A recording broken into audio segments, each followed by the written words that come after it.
Hola, bienvenido a otro fin de semana en esta experiencia online de Presencia Viva.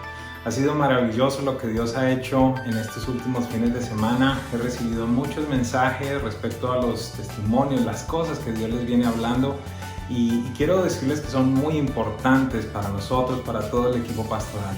Trabajamos con el propósito de equiparte, de alguna manera inspirarte, instruirte y acompañarte sobre todas las cosas en medio de una circunstancia tan difícil como la que estamos enfrentando. Así que gracias por dejarnos saber lo que Dios está haciendo. También quiero tomar un momento para agradecerle a Presencia Viva por su generosidad y por su fidelidad a Dios. Es muy importante lo que ustedes han hecho. ¿Por qué razón? Nos ha permitido continuar operando, continuar construyendo, pero sobre todas las cosas apoyando a muchas personas en necesidad en un tiempo como este. Gracias por ser generoso, gracias por ser obediente, gracias por demostrarnos que Dios es importante para ti, es lo primero verdaderamente en un área tan trascendental como las finanzas.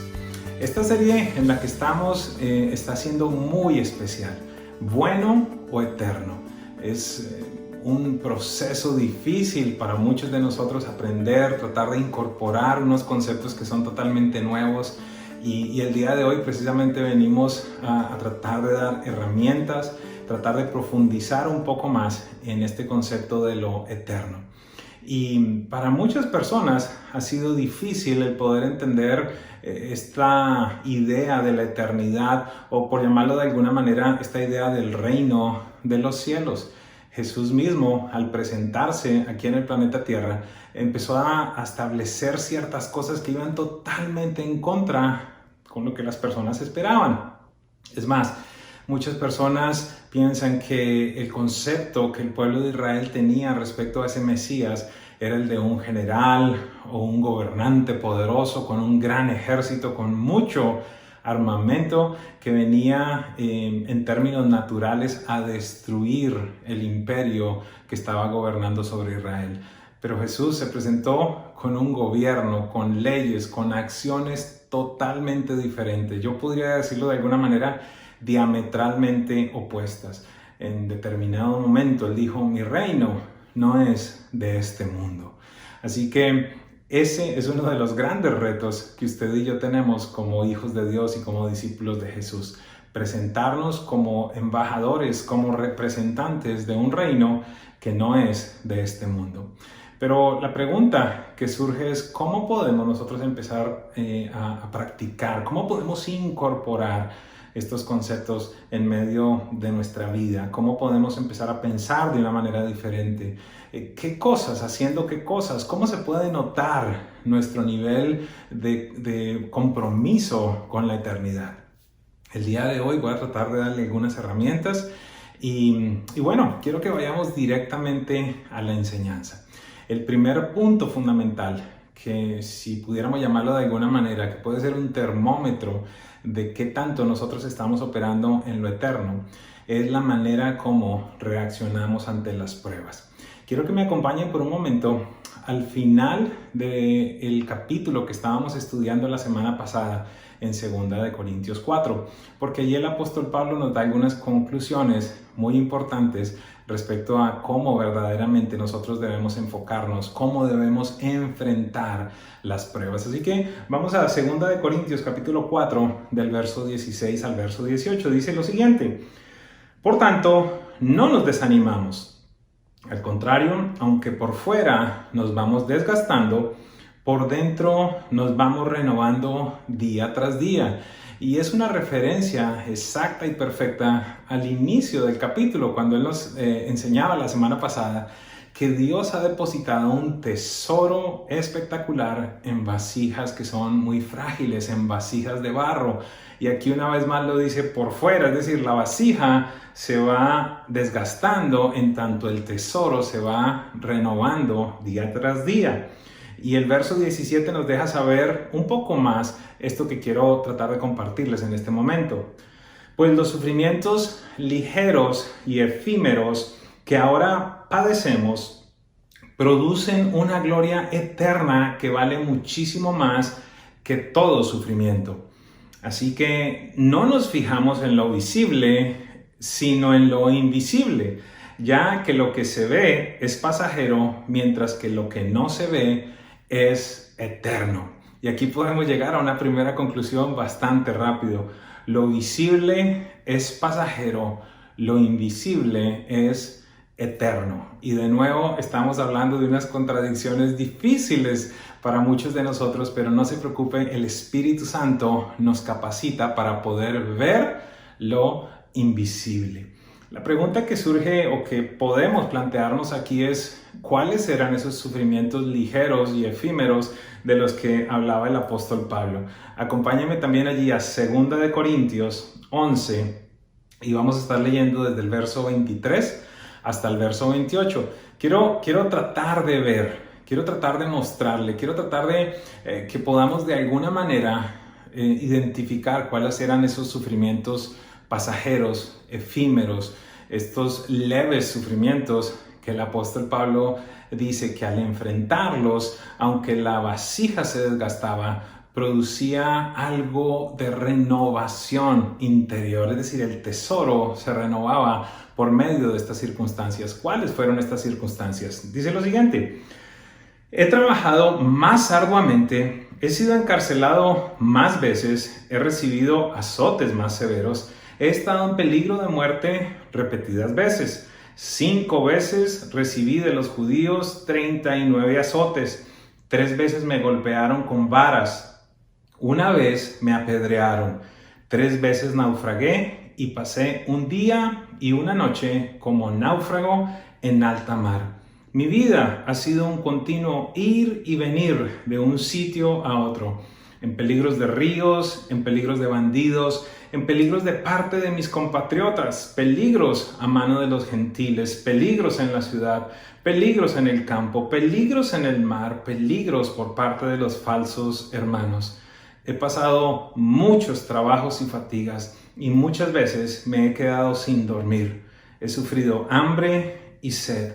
Muchas veces me he quedado en ayunas. He sufrido frío y desnudez. Y como si fuera poco, cada día pesa sobre mí la preocupación por todas las iglesias. Imagínese esto, el apóstol Pablo dice que este es un sufrimiento efímero y pasajero. Y tratemos de dimensionar lo que esto significa. Tantas veces que estuvo a punto de morir por causa del evangelio. Y este hombre tenía una mentalidad muy diferente a la que seguramente usted podrá identificar en usted o la que yo puedo identificar en mí. No sé hasta dónde nosotros estaríamos dispuestos a vivir situaciones como estas, pero él dice que este tipo de situaciones, aunque lo desgastan por fuera, por dentro generaba una renovación, como que crecía ese ser interior en medio de las circunstancias, en medio de las pruebas. Así que aquí podemos resaltar una segunda conclusión. Las pruebas enfrentadas con la mentalidad correcta producen un fruto eterno. Y eso fue lo que el apóstol nos dijo. Él nos dijo que este tipo de circunstancias, estos leves sufrimientos, generan un fruto que es eterno, un fruto que no se ve, pero definitivamente que tú y yo podemos disfrutar. Creo que se hace importante recordar lo que el salmista nos enseñó en Salmos 42:11. Él dice lo siguiente: ¿por qué he de inquietarme? ¿Por qué me voy a angustiar? En Dios pondré mi esperanza y todavía lo alabaré. Él es mi Salvador y mi Dios. Qué impresionante, en medio de una circunstancia como esta, usted y yo podemos clamar a nuestro Dios, podemos descansar en Él y podemos decirle: Señor, aunque no te vea, yo sé que tú estás obrando. Es complejo porque muchas veces, nuevamente, como lo hablábamos la semana anterior, nuestra mente es una mente finita, es una mente terrenal que se asegura en lo que toca, en lo que ve, en lo que palpa. Mientras tanto, Dios nos está haciendo una invitación para ver al invisible, como dice la Biblia respecto a Moisés. Dios está en medio de toda esta circunstancia. Él te acompaña, Él te cuida y desde siempre Él te ha dicho: todo va a estar bien. Pero ¿sabe algo? Las pruebas cuando son enfrentadas con la mentalidad incorrecta, producen entonces un fruto terrenal. Mire lo que sucedió con otros de los discípulos de Jesús. Juan 6, 66 al 69 nos dice lo siguiente. Jesús está hablando, Jesús está diciendo ciertas cosas y fueron tan fuertes que algunos de los discípulos no estaban dispuestos a enfrentar estas situaciones que Jesús estaba anunciando. Y dice el versículo 66 lo siguiente: desde entonces muchos de sus discípulos le volvieron la espalda y ya no andaban con él. Así que Jesús les preguntó a los 12, ¿también ustedes quieren marcharse? Señor, contestó Simón Pedro, ¿a quién iremos? Tú tienes palabras de vida eterna. Y nosotros hemos creído y sabemos que tú eres el Santo de Dios. La razón por la cual Pedro y los otros discípulos se pudieron mantener a pesar de estos retos que Jesús les estaba planteando fue este preciso instante y este preciso momento y esta revelación, si pudiera llamarlo de alguna manera. Solamente tú tienes palabras que son de vida eterna. ¿Sabe algo?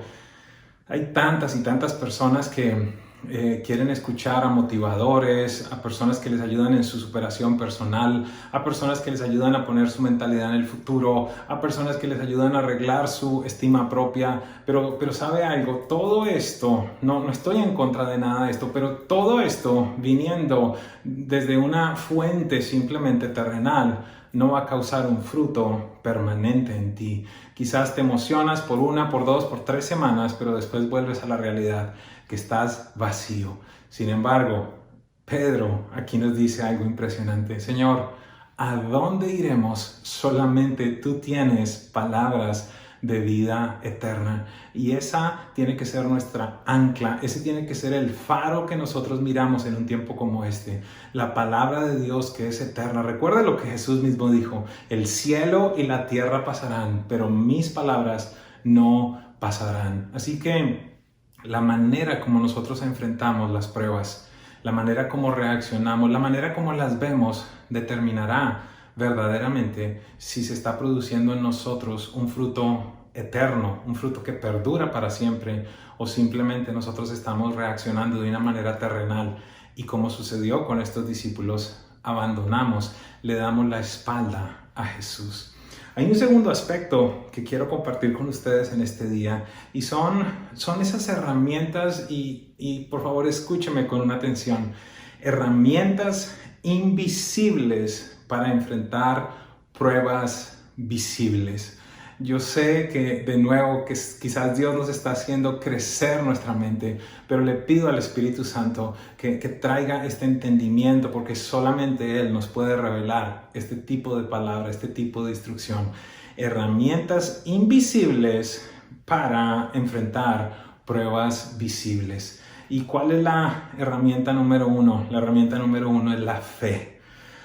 Hebreos 11:3 nos dice lo siguiente: por la fe entendemos que el universo fue formado por la palabra de Dios. Nuevamente, Pedro nos dijo anteriormente, solamente tú tienes palabras de vida eterna. El autor de los Hebreos nos dice aquí, todo el universo fue formado por la palabra de Dios, de modo que lo visible no provino de lo que se ve. Interesante, lo visible no provino de lo que se ve. De alguna manera necesitamos entender esto fácilmente. Yo estoy hablando y usted no puede ver mis palabras, sin embargo mis palabras están produciendo algo en usted. Creo yo, porque soy un discípulo de Jesús, porque soy un hijo de Dios, que puedo declarar lo mismo que Él declaró en Juan 6:63. Mis palabras son espíritu y son vida. Y es lo que quiero declarar en este día sobre usted. Vida, pensamientos de bien y no de mal. La capacidad de soñar en un futuro bueno en Dios. Así que, ¿a qué conclusión llegamos con este versículo? Todo lo que se ve provino de lo que no se ve. Recuerda, le estoy hablando de herramientas que son invisibles. Un verdadero discípulo constantemente estará enfrentando la dualidad de creer lo que se ve versus lo que no se ve. Se lo voy a repetir. Un discípulo constantemente estará enfrentando esa dualidad. Creo, tengo la certeza, tengo la confianza en lo que veo o en lo que no se ve. Y precisamente por eso estamos hablando y se estableció este título de la enseñanza del día de hoy. ¿Visible o invisible?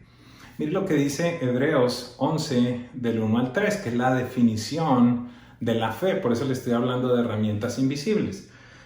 Ahora bien, la fe es la garantía de lo que se espera, la certeza de lo que no se ve.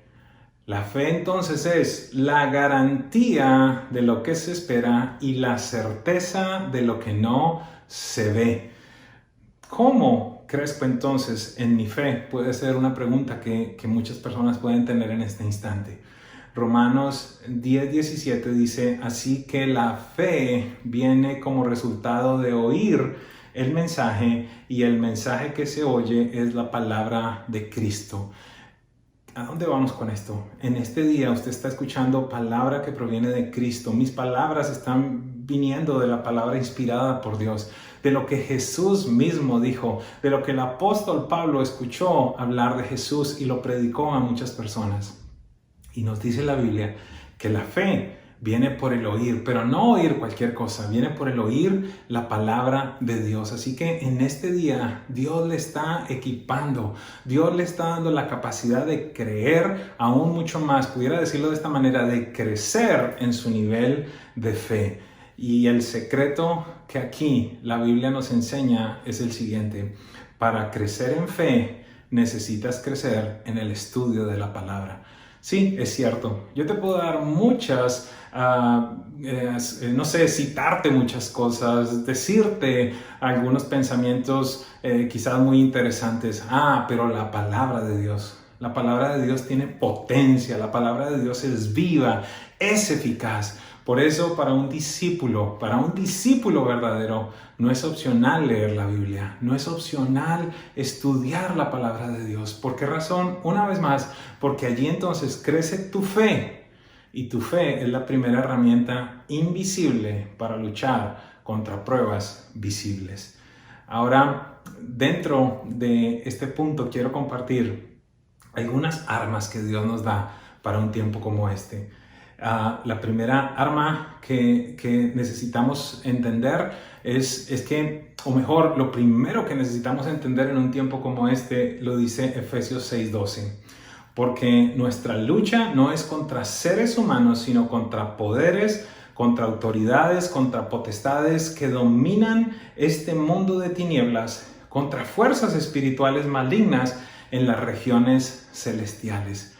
Es cierto, la lucha primordial de un hijo de Dios será el comprender que no está peleando simplemente contra un vecino, contra un jefe, contra su esposa o contra su esposo, sino que detrás de todo esto, alrededor de todo esto, hay gobiernos de tinieblas que quieren acabar con tu matrimonio, que quieren acabar con tu paz, que quieren acabar con tu esperanza, que quieren acabar contigo, literalmente. Y entonces allí el apóstol nos dice, recuerden algo. Las armas que Dios nos ha dado no son carnales, sino son poderosas en Dios para la destrucción de fortalezas. Recuerde, no es con sabiduría humana, no es con la astucia humana, no es simplemente con qué tanto yo sé, no tiene que ver con aquella cosa que el perro viejo ladra sentado, ¿verdad? Sino que tiene que ver con un conocimiento verdadero de Dios. Y quiero compartirte en este día esas armas que Dios nos da. De manera especial voy a compartir 3 que son muy importantes para ti y para mí en un momento como este, pero no tan solo hoy, en el tiempo por venir. En los momentos en los que enfrentes retos en tu trabajo, o enfrentes retos en tu matrimonio, en tus estudios, quiero compartir herramientas de nuevo, invisibles, para luchar contra pruebas visibles. La herramienta número 1 es la alabanza. Y quiero contarte una historia que está en 2 de Crónicas 20:22. Dice la Biblia que había un ejército gigantesco que se había levantado contra el ejército de Josafat. Y ellos se veían tan pequeños, ellos tenían tanto miedo que en determinado momento Dios les tuvo que comprobar, les tuvo que dejar saber cuáles eran sus planes, cuáles eran sus propósitos.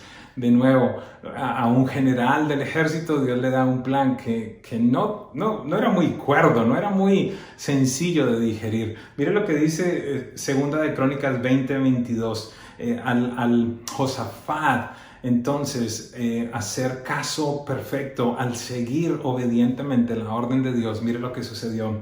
Tan pronto como comenzaron a entonar este cántico de alabanza, entiéndame algo, ellos se presentan ante un ejército grandioso, ante un ejército lleno de armas, con un montón de hombres profesionales que querían matarlos, que querían exterminarlos. Y el plan de Dios, ¿cuál fue? Le dice, ¿sabe que yo quiero que ustedes vayan allí delante de ellos y cuando estén al frente de ellos quiero que empiecen a alabar? Un poco loco, pero ese es nuestro Dios. Mire lo que sucedió entonces. Dice, tan pronto como empezaron a entonar este cántico de alabanza, el Señor puso emboscadas contra los amonitas, los moabitas y los del monte de Seir que habían venido contra Judá y los derrotó. ¡Qué impresionante! ¿Quién pudiera pensar que enfrentamos a un gigante que vemos, a una prueba que vemos con una herramienta tan poderosa como la alabanza que no la vemos? ¿Por qué te digo esto? ¿Por qué te digo que es algo invisible? Porque lo resumí de esta manera. Alabas a quien no se ve, el cual produce resultados que se ven. Quiero decirte algo, tu alabanza, tu adoración mueve el corazón de nuestro Padre Celestial. Lo mueve a compasión, aunque Él es un Dios compasivo. Cuando hay un hijo que clama, cuando hay un hijo que le adora, cuando hay un hijo que le exalta en medio de la prueba, yo sé porque sé, yo lo he experimentado, eso causa que el corazón del Padre Celestial, déjeme decirlo de esta manera, se derrita de amor, de compasión hacia ti y obre a tu favor. El segundo punto fundamental, la segunda arma, recuerde que no es carnal, sino es poderosa en Dios, es la oración. Y aquí quiero que visitemos otra historia. Quiero decirle algo, esta es una de las historias que más me impactan en toda la Biblia y usted va a ver por qué. Este versículo dice algo que ningún otro versículo en la Biblia dice y es una respuesta de Dios a la oración de uno de sus hijos. Josué 10, 12 al 14 dice lo siguiente: de nuevo, el pueblo de Israel estaba enfrentando a grandes ejércitos, estaba enfrentando a unos enemigos poderosos y mire lo que sucedió en esta historia. Ese día en el que el Señor entregó a los amorreos en manos de los israelitas, Josué le dijo al Señor en presencia de todo el pueblo. Escuche la oración que levantó Josué en medio de esa batalla tan impresionante que estaban viviendo. Sol, detente en Gabaón. Luna, párate en Ayalón. El sol se detuvo y la luna se paró hasta que Israel se vengó de sus adversarios. Esto está escrito en el libro de Yacer. Y en efecto, el sol se detuvo en el cenit y no se movió de allí casi por un día entero. Escucha esto, este hombre oró a Dios y causó algo tan impresionante que el sol se detuvo y la luna se detuvo, pero lo más impresionante es lo que dice a continuación, verso 14. Nunca antes ni después ha habido un día como aquel. Fue el día en el que el Señor obedeció la orden de un ser humano. No cabe duda que el Señor estaba peleando por Israel. ¿Sabes algo? Cuando oras, Dios pelea por ti. Y aquí quiero llegar a otra frase para resaltar. Oras a quien no se ve, pero responde con hechos que se ven. Recuerda, en medio de este proceso necesitas alabar, necesitas orar. Y punto número 3, te voy a dar otra herramienta de nuevo, invisible para problemas visibles. Estás supuesto a tener tiempos de ayuno en medio de estas circunstancias. Mire lo que sucedió con Esdras en otro momento de reto, en otro momento de dificultad para el pueblo de Israel. Esdras 8, 22 y 23 dice lo siguiente: en realidad sentí vergüenza de pedirle al rey que nos enviara un pelotón de caballería para que nos protegiera de los enemigos, ya que le habíamos dicho al rey que la mano de Dios protege a todos los que confían en él, pero que Dios descarga su poder y su ira contra quienes lo abandonan. Mire lo que dice el verso 23. Así que ayunamos y oramos a nuestro Dios pidiéndole su protección y Él nos escuchó. ¡Qué impresionante! Esdras dice, me daba pena ir a pedir ayuda cuando yo mismo le había dicho al rey que mi Dios era poderoso, que Él me cuidaba, que Él me protegía. Así que pues tomé una decisión. Tomé la decisión de no confiar en lo que yo veía, en un ejército que el rey me podía proveer para protegerme. La decisión que tomé, ¿cuál fue? Utilizar un arma invisible para ver resultados visibles. Oré y ayuné pidiéndole a Dios su protección y así Él lo hizo y nos escuchó. Escúchame con atención. Al ayunar te alimentas de lo que no se ve, pero disfrutas lo que se ve. Hay algo impresionante que sucede en el momento en el que tú dices, me voy a enfocar en lo eterno. Voy a poner a sufrir por un tiempo a esta vasija para que el tesoro crezca. Es un momento en el que necesito apartarme para Dios. Voy a consagrar un momento para Él. ¿Por qué razón? Porque necesito desesperadamente de su ayuda. Quiero compartir algunas conclusiones contigo en este día. Número 1, la fe, es decir, la certeza de lo que no se ve, debe ser la plataforma desde la que tú alabas, oras y ayunas. ¿Qué quiero decir con esto? Que si tú no tienes fe en aquel que no vemos, no sé a quién le estás cantando. Que si tú no tienes fe en aquel al que le pedimos, no sé a quién le estás suplicando. Y que si tú no tienes fe para entregarte a aquel al cual tú le estás presentando este sacrificio, es factible que lo único que tú estés haciendo es aguantando algo de hambre. Por esa razón te digo, la plataforma tiene que ser la fe. Pero recuerda, la fe viene por el oír la palabra de Dios. Esto es algo perfecto que se une de una manera tan detallada y tan específica que tú y yo necesitamos incorporarlo a nuestra vida. Otra conclusión importante en este día. Todo discípulo debe escoger lo visible o lo invisible. ¿Cuál va a ser el proceso que vas a seguir a partir de este día? ¿En qué vas a confiar? ¿En la provisión del banco, en la provisión de tu jefe o en la provisión que viene del Padre Celestial? ¿En dónde estará descansando entonces tu confianza? ¿En lo que se ve o en lo que no se ve? Yo sé y les pido que por favor me crean. Sé que esta es de esas enseñanzas que retan muchísimo porque seguramente algunos están pensando, ¿y de qué voy a comer? ¿Y qué voy a hacer con esto? ¿Y cómo voy a resolver con aquello? Y claro, tú no estás enfrentando esta situación. Mira, todos pasamos momentos en los que tenemos que escoger lo que se ve o lo que no se ve. Y recuerda, regresando por un momento al inicio, el apóstol dijo, hay algo tan hermoso, hay algo que es eterno que se produce en medio de las leves tribulaciones. Este es un tiempo en el que Dios puede formar cosas en ti que de ninguna otra manera serían formadas si tienes la mentalidad correcta. Por último, quiero invitarte a que tengas visión eterna y no tan solo una vista humana. ¿A qué me refiero? En esencia, es simplemente recalcar todo lo que nosotros hemos dicho en este día. ¿Qué estás viendo? ¿Por qué no le pides a Dios lo mismo que en un momento el profeta le tuvo que pedir? ¿Por qué razón? Porque dice la Biblia que en un instante llegaron grandes ejércitos con carros, con caballos de guerra y lo rodearon porque querían matar al profeta Eliseo. Y entonces el siervo de este hombre se levantó de mañana Y dice que él simplemente miraba y miraba la cantidad de ejércitos que estaban allí rodeándolos y listos para matarles. Y fue ese instante en el que este bello hombre de Dios clamó al cielo y dijo lo siguiente: Señor, te pido que le abras los ojos para que puedas ver lo que verdaderamente está sucediendo.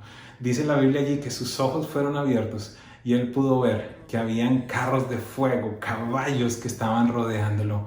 Recuerdo una canción que hace muchos años cantaba y decía: los de nuestro lado son más que el adversario.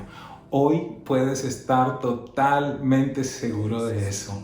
Los que están en tu casa, los que te rodean, el ángel del Señor que te rodea, las miliadas y miliadas de ángeles que Él tiene al servicio de sus hijos, son mucho más grandes que toda opresión, que todo problema, que toda dificultad. Por esa razón, en este día yo le pido a Dios que abra tus ojos espirituales para que pueda ver todo lo que Él está haciendo en medio de esta circunstancia. Yo quiero orar por ti en este día, quiero orar por tu familia, quiero orar por las circunstancias que puedes estar viviendo, pero sobre todo quiero pedirle a Dios que abra tus ojos espirituales para que puedas ver al invisible en medio de esta circunstancia. Padre, en este día yo quiero darte gracias por todo lo que estás haciendo. Sabemos que hay retos, sabemos que hay incertidumbres, sabemos que hay dificultades, pero tú eres mucho más grande que cualquier circunstancia, que cualquier reto, que cualquier dificultad.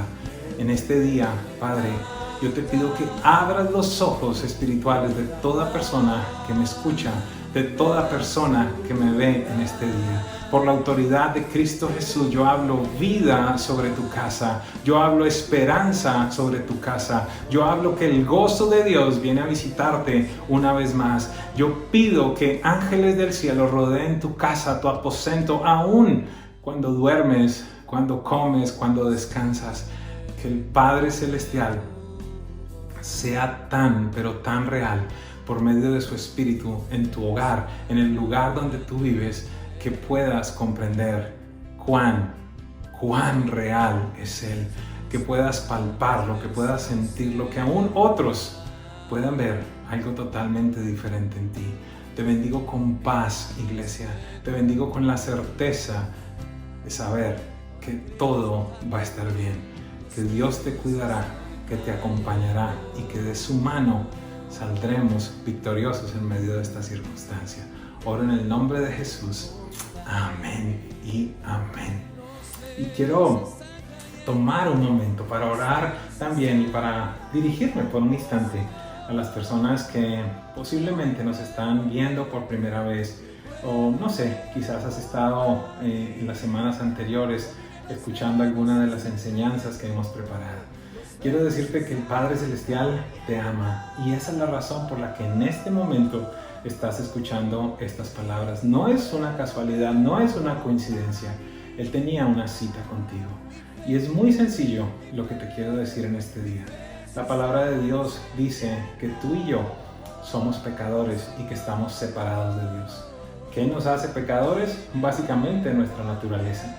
Nosotros nacemos pecadores. No sé si has visto a un niño pequeño de 1 añito y medio, de 2 años, cómo es envidioso, cómo muchas veces quiere poseer todas las cosas, no quiere compartir. Nadie le enseñó. Esto simplemente viene dentro de nosotros. Y con el paso del tiempo tomamos decisiones que sé que no le agradan a Dios. Posiblemente mentimos, robamos, somos celosos, somos vulgares, tantas cosas que, quiero decirte algo, según la Biblia, nos separan de Dios.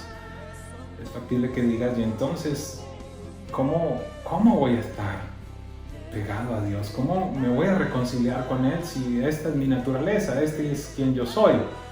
Pues precisamente por esa razón fue que Jesús vino a la tierra. El Padre Celestial dio a su Hijo unigénito para que todo aquel que crea precisamente en Él no se pierda, sino que tenga vida eterna. ¿Qué significa no perderse? ¿Qué significa la vida eterna? Es muy sencillo. La Biblia dice que después de la muerte la vida continúa, no cesa. Y que fundamentalmente hay 2 destinos eternos. Estar por la eternidad con Dios o estar separado de Dios también por la eternidad. Y esta es una decisión que en este día tú puedes tomar. ¿Cómo puedes tomar esta decisión? Pues simplemente, como te lo dije anteriormente, reconociendo que eres un pecador, reconociendo que por tus propios medios es imposible estar en paz con Dios. Por esa razón necesitábamos de un Salvador, y ese Salvador es Jesús. Jesús vino y vivió una vida libre de pecado. Sin embargo, Él murió por ti y por mí. ¿Por qué razón? Porque la Biblia también establece que la paga del pecado es muerte, pero que el regalo de Dios es vida eterna. Y precisamente ese es el regalo que quiero compartir contigo en este día. Que tengas la certeza que en el momento en el que tú mueras, vas a estar con Dios por la eternidad. Pero no tan solo eso. La Biblia dice que en el instante en el que nosotros recibimos a Jesús como Señor y Salvador, somos hechos hijos de Dios y empezamos a experimentar lo que la Biblia también llama la vida abundante. No es una vida sin dificultades o peligros, es una vida con la compañía de Dios en medio de toda circunstancia. Si en este día tú quisieras tomar esta decisión, yo quiero pedirte que repitas esta oración después de mí. La Biblia dice que con la boca nosotros confesamos, creyendo en el corazón. Es todo lo que tienes que hacer en este día. Así que te pido que repitas después de mí. Padre Celestial, en este día te doy gracias por dejarme entender que soy un pecador y necesito de un Salvador. Señor Jesús, en este día yo reconozco mis pecados y te pido perdón. Lávame, límpiame y haz de mí una nueva criatura. Hoy te reconozco como mi Señor y como mi Salvador. Te doy gracias porque la Biblia dice que a partir de este día soy un hijo, una hija de Dios. Amén. Felicitaciones, has tomado la mejor decisión de tu vida. Literalmente acabas de tomar una decisión respecto a dónde pasarás la eternidad. Qué bueno saber que estaremos en la eternidad con nuestro Padre Celestial. Te bendecimos. Por favor, déjanos saber que has tomado esta decisión. Si estás allí en Facebook o en YouTube, puedes visitar el chat y allí vas a encontrar la dirección de una página web donde nos puedes dejar la decisión que tú tomaste. O también puedes contactar a la persona que te invitó a ver esta transmisión. Queremos saber de ti, queremos acompañarte en medio de esta circunstancia, pero mucho más que eso, acompañarte después de que todo esto termine. Si deseas también, nos puedes escribir a info@presenciaviva.com. Bueno, ha sido fenomenal lo que Dios ha hecho en este día. Yo quiero bendecirles y quiero declarar una semana preciosa, una semana llena de cosas buenas de parte de Dios para ustedes. Que el Señor les sorprenda con muchas cosas especiales en medio de toda esta circunstancia. Recuerden, Dios obra en medio de las tormentas. Así que ahora los niños tienen que prepararse porque es el momento en el que al terminar esta transmisión tendrán que ir al nuevo canal de los niños, PB Kids, en YouTube. Recuerden, se termina esta transmisión y deben ir al nuevo canal de PB Kids. Va a ser un tiempo muy especial para ellos porque también hemos preparado algo muy lindo para que ellos puedan disfrutar, alabar y gozarse con Jesús. Les bendigo y nos vemos la próxima semana.